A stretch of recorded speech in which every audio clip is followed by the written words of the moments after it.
Evliyik, yoldaşım məni çox sevir. Amma mənə elə gəlir ki, yoldaşım məndən bezəcək və başqalarına gedəcək. Fidan xanım məsləhət verin.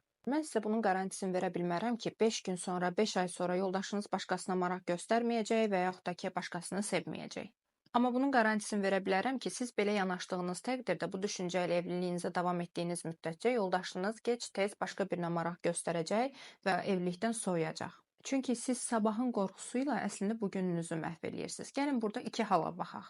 Yoldaşınız hal-hazırda sizi çox sevir, lakin siz daima xəyanətlə qarşılaşacağınız və ya adiləşəcəyiniz qorxusuyla gündəlik stres yaşayırsınız və təbii ki, bu stresi yoldaşınıza da yansıdırsınız.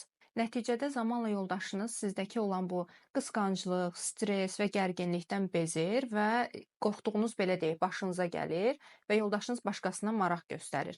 Siz isə düşünürsünüz ki, şübhələnməkdə elə haqlıydınız, elə bilirdiniz ki, o belə səhvlər eləyəcək, ona görə siz ondan şübhələnmisiniz bu günə qədər. Halbuki bu hadisənin yaşanmasına səbəb sizin qısqanclığınız və həddən artıq evlilikdə stres yaratmağınız oldu. İkinci halda isə siz bugünün dadını çıxardırsınız.